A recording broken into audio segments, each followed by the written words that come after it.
Mŕtvý Boh ho vzkriesil, aby žil. Mocnou rukou zachránil.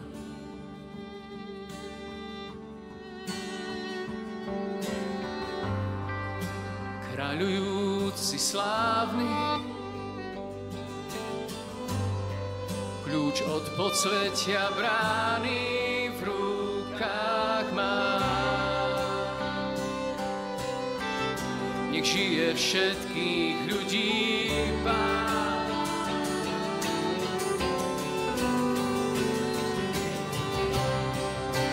V úžase a chvále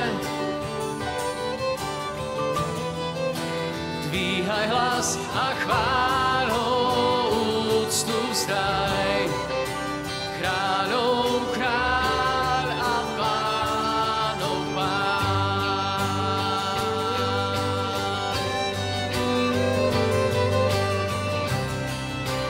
V úžase a chvále dvíhaj hlas a chváľou úctu vzdaj. Kráľov kráľ a pánov pán.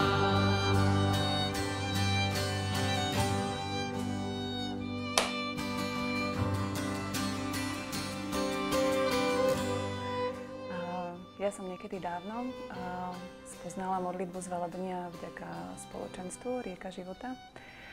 Dostala som sa vlastne do chvál, začala som sa modliť touto modlitbou a strašne ma to fascinovalo. Vždy som sa tešila na každú a jednu modlitbu, keď som mohla utekať a prežiť tú chvíľu s Bohom. Postupom času som sa vydala, mala som deti, teraz máme 4 detváky a musela som viac zostávať doma. Takže nedalo sa na tú modlitbu zvelebenia ísť. A veľmi som tým trpela, snažila som sa proste každú voľnú chvíľu utiecť, pretože ma tá modlitba naozaj dostáva tak do blízkosti Boha, že zabudám na seba, zabudám na to, čo ma trápi, alebo čo prežívam a sústredím sa len na ňo. Milujem mu spievať napríklad, tak to ma tak naozaj povznáša. No a tým, že som musela ostávať veľa doma, tak som začala čítať veľa písmo. A Pán Boh mi dal milosť, začal mi cez písmo veľa hovoriť, vety, ktoré som predtým buď nevšímala si, alebo ich nechápala, tak zrazu tak vyskakovali, bolo to pre mňa strašne živé. A postupom času som si uvedomila, že to zvelebenie to nie je len tá modlitba konkrétna tu v kostole, že to už vlastne je taký cukrík. Že to zvelebenie je proste život s ním, kdekoľvek som, či doma, či v práci, či s deťmi, či s mužom, či s priateľmi, či sama v prírode. No a v podstate takto teraz fungujem. A nie je to ani o tom, že by som si to vymyslela, alebo že by som si to nejako sama veľmi chcela vtlačiť do hlavy, ale stáva sa mi to tak strašne náhodne. Dostanem sa na poklonu, tak zrazu si uvedomím, že ho zvelebujem slovami, srdcom, že sa teším, že som s ním. A stane sa mi to, keď sa hráme doma s deťmi. A sme na zemi na koberci a zrazu ma to prekvapí, že sa teším z tej chvíle, že si uvedomujem, že je to dar, že sa môžeme spokojne spolu hrať, že je tam s nami, že máme všetko, čo potrebujeme.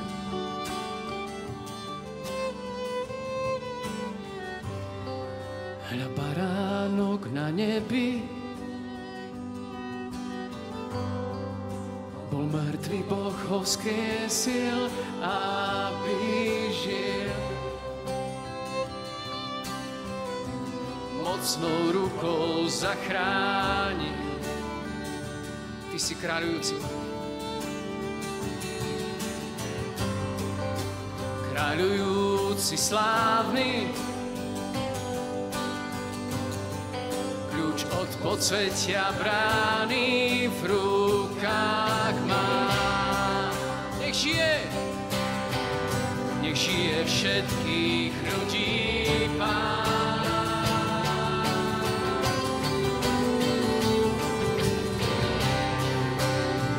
úžase a chvále. Dvíhaj hlas a chvál ho, úctu vzdaj. Kráľov kráľ a pánov pán.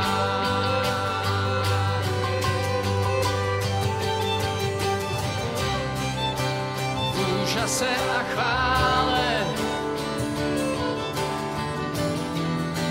dvíhaj hlas a chvál ho, úctu vzdaj. Kráľov kráľ a pánov pán. Chvála piesňou a chvála tancom, taká chvála v spoločenstve, má pre mňa veľký význam. V mojom živote je veľmi dôležitá, ale musím priznať, že ešte dôležitejšie je pre mňa tráviť čas s Bohom o samote a v tichu. Piesne mám rada od malička. Už ako dieťa som spievala v melódiách priateľstva, doma s otcom a učili ma spievať. Ale v tom momente, keď som mala asi zhruba 16-17 rokov a zažila som prvýkrát stretnutie s Bohom, stretnutie s Kristom a jeho prítomnosť v mojom živote, tak v tomto momente nadobudlo to spievanie taký nejaký úplne nový rozmer pre mňa. Je totiž to niečo iné spievať pieseň, aby ste vyjadrili svoje pocity, aby som ja vyjadrila svoje pocity, aby som vyjadrila svoje presvedčenie alebo sa iba tak veselila. A je niečo iné vzdávať chválu Bohu, kláňať sa mu. A v tom momente, keď som spoznala, že také niečo existuje a keď som to začala robiť, tak som zistila, že kvôli čomu vlastne mi bol ten dar spevu daný. Že ako keby moje vnútro zrazu spoznalo niečo, čo tam bolo, ale bolo to nejaké skryté a zakryté. Takže to ma viedlo k spevu a postupne, ako som spoznávala, že Boh ma miluje, tak už to prechádzalo viac pod moju kožu. A tak v tých momentoch, keď som začínala prežívať to, že som Božia dcéra, začala som aj tancovať. Tak som sa trochu oslobodila od pohľadov ľudí, od nejakej takej skrehnutosti, niečoho, čo mi bolo tak vlastné. A ten tanec z začiatku možno ešte viac o samote. Pri chválových piesňach, pri ešte kazete v tom čase. Tak ten tanec priniesol ďalší taký nový rozmer do tej chvály. Takže myslím si, že chvála je podstatná, pretože patrí Bohu. Nie len preto, že ja sa cítim v nej dobre, ale zároveň mne prináša šťastie.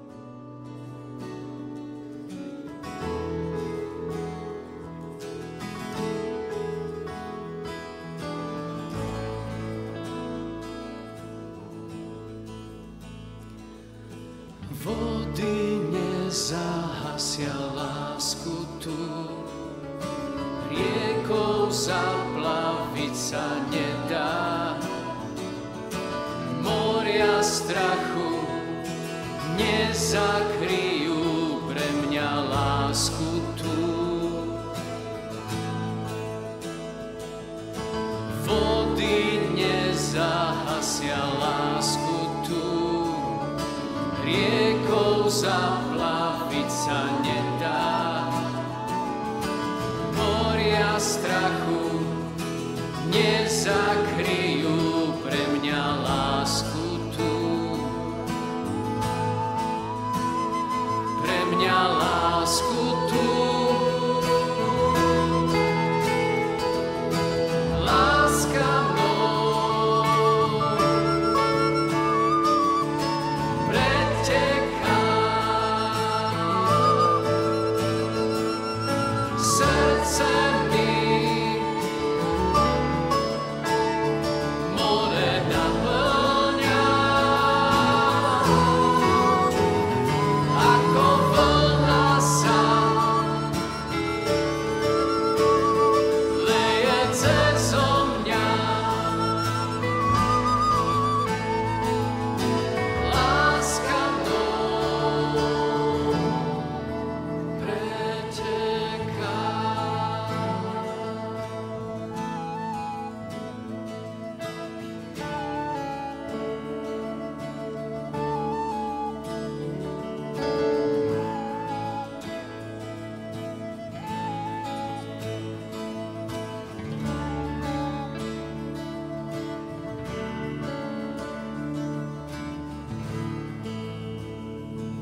temnotou zaliať sa nedá.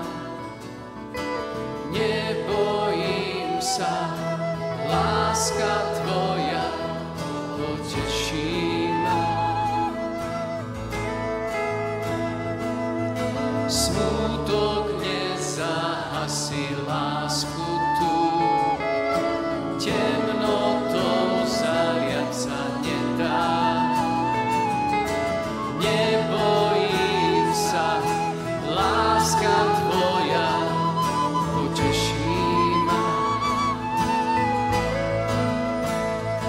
Poteší ma.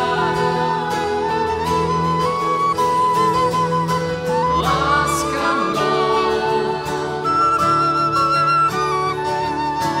preteká. Srdce mi more naplňa. Ako vlna sa leje cezo mňa. Láska mnou preteká.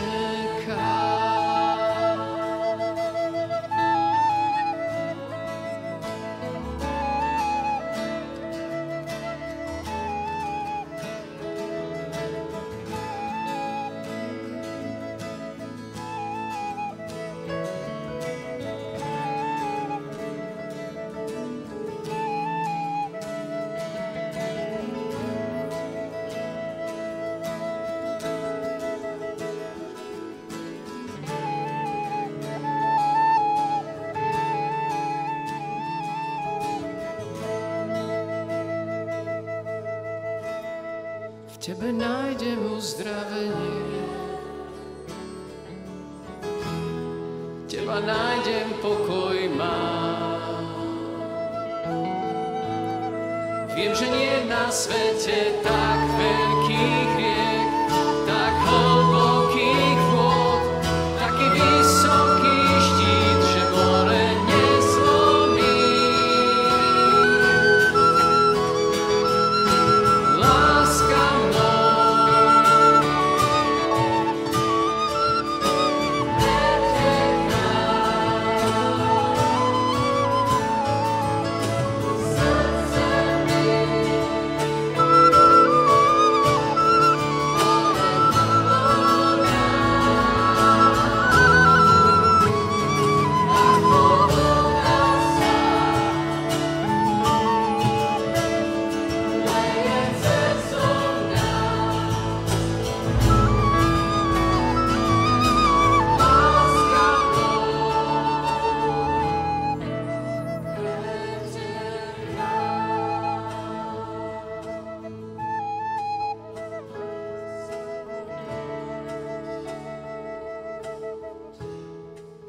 Zvelebenie je pre mňa štýlom života a je to taká modlitba, kedy sa ako si oslobodzujem od seba. A nemyslím na svoje potreby, aj keď som vlastne k tej modlitbe časom dozrela. Na začiatku si pamätám také ďakovania, odprosovania, prosby. Aj to v mojom živote ostalo, ale kde si sa to posunulo do tej roviny viac toho vnímania Boha, jeho nádhery, jeho majestátu, jeho veľkosti. A v tom všetkom, ako si sa stráca to moje také pozemské, či to tie starosti také každodenné. Zvykneme tú pieseň dávať na začiatku, lebo sa aj hodí na začiatok, ale sme na začiatku pôstu. A dnešné čítania, aj to všetko, čo sa dialo na modlitbe, je pre nás takým volaním, aby sme sa nechali viesť tým istým duchom, ktorý viedol Ježiša na púšť. Tým istým duchom, ktorý mu pomáhal v tom boji s diablom. Aby sme sa nechali viesť tým istým duchom, ktorý ho vzkriesil z mŕtvych. V tomto duchu sme pokrstení.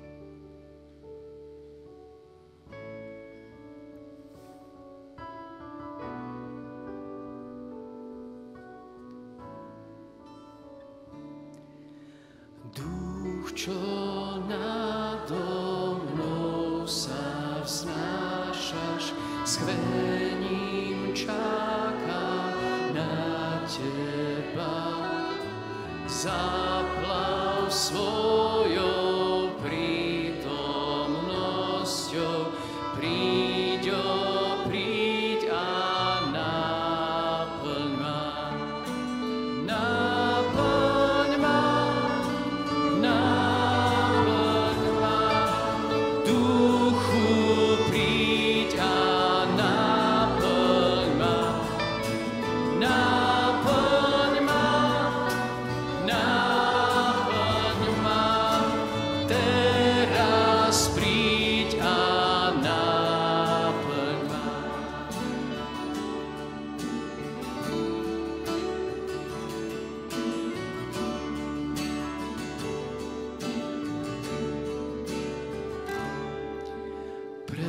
Premáha ma moja slabosť, vkladám ju do tvojich rúk.